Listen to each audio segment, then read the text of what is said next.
So here is the brand new LaunchPad Pro. Some of the breakout features of the LaunchPad Pro. For one, you can see we have true RGB lights here. So if you color your clips in Ableton Live, the pads will truly reflect the color of the clips. We have these breakout cables in the back for MIDI in and out. So now you can control external MIDI hardware without even using a computer. We had it set up to control our Mini Nova. You can actually set it up so you can control up to 16 different external MIDI devices because you control stuff on 16 different MIDI channels. So that's really, really cool. But primarily we're using it to control Ableton Live right now, okay? So if you use the older LaunchPad, one thing you'll notice, you got a row of buttons down here and you have a row of buttons here that you didn't have before. And there's no longer a mixer mode. So the mixer mode has been replaced by dedicated buttons here for your volume, your panning, and your sends.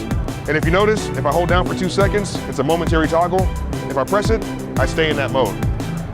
One of my favorite new features of the LaunchPad Pro, it's velocity sensitive, but not just for playing notes. The fader behavior is velocity sensitive as well. So if the harder you hit it, the harder you'll jump up and down. If you just barely touch, you can gently fade out or fade in. This works for your volume faders, for your sends, and for your devices. Anything that emulates a fader will work this way, all right? So let me go ahead and go back to my session mode really quickly. And what I'm gonna do is I'll start recording into a drum rack clip. Let me just start this real fast. On this side, I have dedicated editing buttons for certain features, and I have a record button right here. So I'm gonna arm my drum rack track. Here's my record arm button. Track 3 has my drum rack.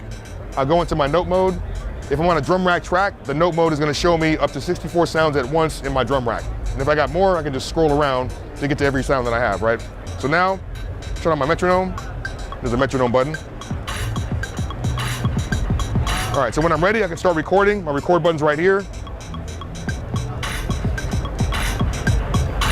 So I got that recorded. I'll turn my metronome off.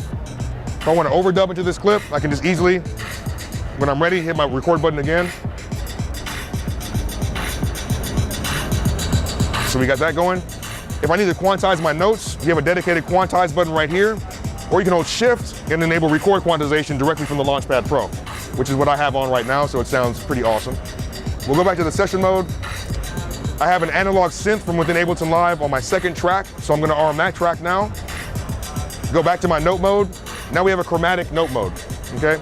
The purple key is your root note, and you can shift the root note by using your arrow keys. So my song's gonna be in F sharp, so I just shifted this.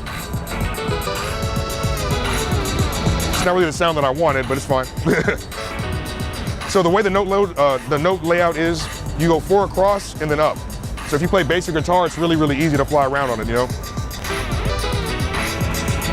Well, what I'll do is, I'm gonna go and trigger a sound from the Mini Nova, because I don't like that patch. We'll go here.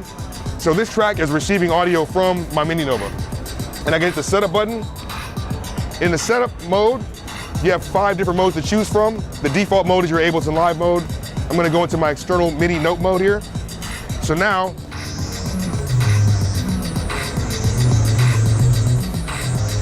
so that's the bass station, okay? I'm gonna record that as audio.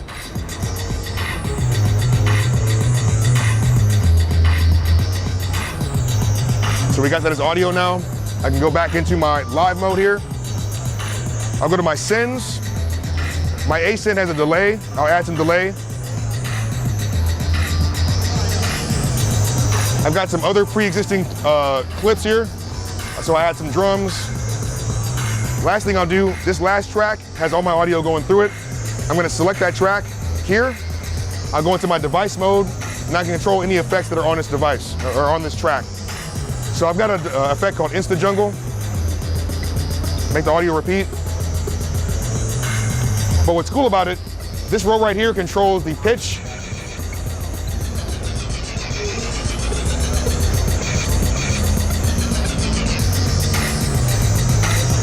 So I'll go to my volume page here, and we will gracefully fade out the tune.